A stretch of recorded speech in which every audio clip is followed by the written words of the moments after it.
Mirror formula. Incident ray 1 తీసుకున్నాను, అదేమో మిర్రర్ని parallel to the principal axis కొడితే త్రూ ద ఫోకస్ పాస్ అయింది. It is the reflected ray 1. ఇంకో incident ray through the centre తీసుకుంటే అది మళ్ళీ సెంటర్కే రీట్రాక్ అవుతుంది. So this is reflected ray 2. వీటి రెండింటి తాలూకా ఇంటర్సెక్షన్ పాయింట్ ఏ, ఇది హెడ్ ఆఫ్ ది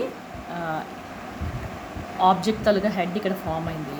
నేను ప్రిన్సిపల్ యాక్సిస్ మీద నుంచి ఇన్సిడెంట్ రే 3 తీసుకున్నాను. అండ్ ఆబ్వియస్గా సి మీద నుంచి ఏ రైన్ వెళ్ళినా మళ్ళీ సి మీదనకే వెనక్కి వెళ్తుంది. And this will decide the base of the object. ఇక్కడ పెర్పెండిక్యులర్ ఉంటాయి, ఇక్కడ కూడా పెర్పెండిక్యులర్ ఫామ్ అయింది.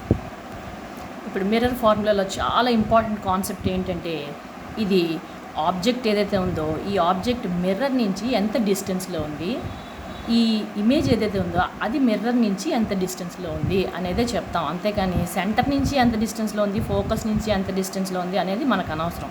మనం చెప్పేది పాయింట్ పి, పోల్ నుంచి మనకి ఆబ్జెక్ట్ ఎంత డిస్టెన్స్లో ఉంది, పోల్ నుంచి ఇమేజ్ ఎంత డిస్టెన్స్లో ఉంది, ఇదేదైతే ఉందో మనకి దీన్ని యూ అంటాం.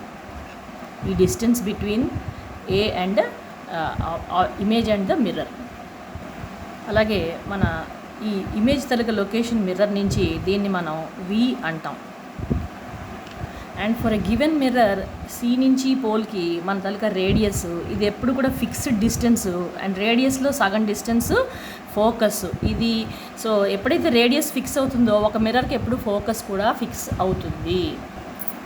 సో సెంటర్ ఆఫ్ కర్వేచర్ ఎప్పుడు fixed for a given mirror. ఒక మిర్రర్కి అది ఎప్పటికీ మారదు, ఎప్పటికీ అదే ఉంటుంది. Radius fixed and focus is also fixed, because మనకు తెలుసు radius is double the focus. So ఈ మొత్తం మన రేడియస్, ఈ పార్ట్ ఏమో మన focus which is nothing but r/2. And mirror formula ఫోకస్కి ఈ డిస్టెన్స్ ఆఫ్ ది ఇమేజ్కి డిస్టెన్స్ ఆఫ్ ది ఆబ్జెక్ట్కి మధ్యలో ఒక రిలేషన్ అనేది ఎస్టాబ్లిష్ చేస్తుంది. That is 1/f is equal to. ఈ ఫార్ములా తాలూకా డీప్ స్టడీ మనం ఇప్పుడు చూద్దాము. దీని తాలూకా సైన్ కన్వెన్షన్ అని అప్లై చేద్దాం. ఆబ్జెక్ట్ ఉంది, ఆబ్జెక్ట్ నుంచి ఎప్పుడు కూడా source of light incident ray ఉంటుంది. సో ఇన్సిడెంట్ రే ఎటు వెళ్తుందో that is taken as positive direction. ఇక్కడ అస్సలు కన్ఫ్యూజ్ అవ్వద్దు. నేను మిర్రర్ ఇలా తీసుకొని నేను ఇన్సిడెంట్ రే ఇటు పంపిస్తే ఇది పాజిటివ్ అయింది. ఇదే మిర్రర్ మరి నేను ఇటు తీసుకొని ఇన్సిడెంట్ రే ఇటు నుంచి పంపిస్తే అప్పుడు ఆబ్వియస్గా ఆబ్జెక్ట్ నా తాలూకా డైరెక్షను ఎటు ఇన్సిడెంట్ రే వెళ్తే అన్నాను, అంతేకాని రైట్ టు లెఫ్ట్ ఏం మాట్లాడలేదు నేను. ఇన్సిడెంట్ రే ఎటు వెళ్తే మరి ఇటు ఉన్నప్పుడు ఇటు వెళ్తుంది, ఇటు ఉన్నప్పుడు ఇటు వెళ్తుంది. Therefore, incident ray direction is always taken positive, అంటే వాల్యూ ఆఫ్ ది న్యూమరికల్ అన్నమాట. Rule number 2 is very very important. ఇది ఏం చెప్తుంది అంటే, పోల్ ఏదైతే ఉందో నేను లెక్క ఏదైనా కొలతలు తీసుకోవాలంటే పోల్ నుంచి తీసుకుంటాను. అంటే డిస్టెన్సెస్ ఆర్ మెజర్డ్. డిస్టెన్సెస్ అనేది మెజర్ చేయాలంటే నాకు పోల్ ప్రామాణికము.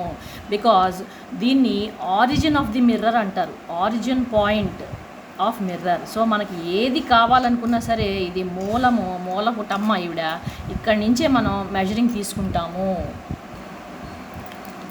అబ్జర్వర్ ఈ standing at the pole.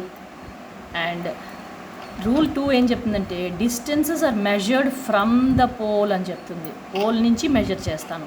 And from the pole measure చేసినవన్నీ కూడా నెగిటివ్. ఇది సైన్ కన్వెన్షన్. ఇప్పుడే చెప్పాను incident ray direction is always positive అని. Incident ray direction positive because it is towards the pole. Incident ray అనేది towards the pole travel చేస్తుంది. కానీ నేను మెజర్ చేసే డిస్టెన్సెస్ కన్వెన్షన్ ఏం చెప్తుందంటే I'm measuring it from the pole. ఇది towards కాబట్టి పాజిటివ్ పోల్కి విత్ రెస్పెక్ట్ టు, ఇది మెజర్మెంట్ ఫ్రమ్ ద పోల్ మళ్ళీ కాబట్టి with respect to the pole ఇది మనకి డిస్టెన్స్ ఈజ్ ఆల్వేస్ నెగిటివ్. కాబట్టి ఈ సినారియోలో ఆబ్జెక్ట్ డిస్టెన్స్ నేను ఇందాకే మీకు యూ అని చెప్పాను, బండ గుర్తుగా ఆబ్జెక్ట్ అని పెట్టుకోండి. వి అని చెప్పాను, ఇది ఇమేజ్కి బండ గుర్తుగా పెట్టుకోండి. సో ఇది కూడా నెగిటివే, ఇది కూడా నెగిటివే. దేనికి negative? It is going against the direction of the incident ray. అంటే పోల్ నుంచి చెప్తున్నాము, పోల్ నుంచి దీని డిస్టెన్స్ చెప్తున్నాము. ఇన్సిడెంట్ రే ఏమో టువర్డ్స్ ద పోల్ వస్తున్నది, ఈ డిస్టెన్స్ ఏమో ఫ్రమ్ ద పోల్ మనం మెజర్ చేస్తున్నాము. మరి ఇది పాజిటివ్ అయ్యే ఛాన్స్ ఉందా? డిస్టెన్స్ అవుతుంది. ఎప్పుడు ఇమేజ్ ఎప్పుడైతే ఇక్కడి నుంచి ఇక్కడ ఫార్మేషన్ జరుగుతుందో మనం చూస్తాము. ఈ ఆబ్జెక్ట్ ఫోకస్ని లోపలికి వచ్చినప్పుడు ఇక్కడికి ఆబ్జెక్ట్ ప్లేస్ చేసినప్పుడు ఆబ్వియస్గా image other side of the mirror form అవుతుంది. దీన్ని మనం ఇన్సిడెంట్ రే డైరెక్షన్లో ఉంది కాబట్టి ఇక్కడ మనం తీసుకోవాల్సిన వాల్యూ ఏంటి అంటే ఇమేజ్కి V కాబట్టి ఇక్కడ మనకి పాజిటివ్ వాల్యూ వస్తుంది. దీనికి మళ్ళీ ఇది కూడా డిస్టెన్స్ ఫ్రమ్ ద పోలే. దీన్ని ఇక్కడ distance from the pole to the image ఇక్కడ మనం చెప్తాము. ఈ ఫ్రమ్ ద పోల్ ఎప్పుడు పాజిటివ్ అవుతుంది అంటే ఈ సినారియోలో positive behind the mirror form అయినప్పుడు. ఇది చాలా చాలా ఇంపార్టెంట్. ఇంకొక థర్డ్ రూల్ ఏంటి అంటే ఇప్పుడు ఇది ప్రిన్సిపల్ యాక్సిస్, మనకి ఇది ఇక్కడ పోల్ ఉంది, మిర్రర్ ఉంది అనుకుందాం. ఈ మిర్రర్కి ఇలా పైకి ఉంది కదా, this is erect position of the object. Erect పొజిషన్లో ఉన్న ఆబ్జెక్ట్ తాలూకా వాల్యూని మనం ఎప్పుడు పాజిటివ్గా తీసుకుంటాము.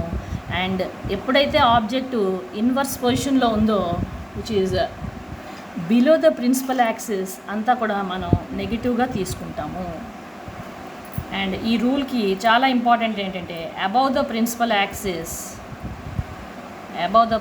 యాక్సిస్ అంతా కూడా positive zone and below the principal axis అంతా కూడా నెగిటివ్ జోను, నెగిటివ్ వాల్యూ తీసుకుంటాము కింద ఉన్న వాటికి. సో మనకి లెక్కల్లోని ప్రిన్సిపల్ యాక్సిస్ అనే కాకుండా నార్మల్ అని కూడా వాడచ్చు వర్డ్ని. అండ్ యాజ్ యూ నో మనకి మిర్రర్కి ప్రిన్సిపల్ యాక్సిస్ పర్పెండిక్యులర్గా ఉంటుంది. Therefore principal axis is also the normal of the mirror. And ఎక్కడైతే నార్మల్ మిర్రర్ని స్ట్రైక్ చేస్తుందో ఆ పాయింట్ ఈజ్ ద పోల్.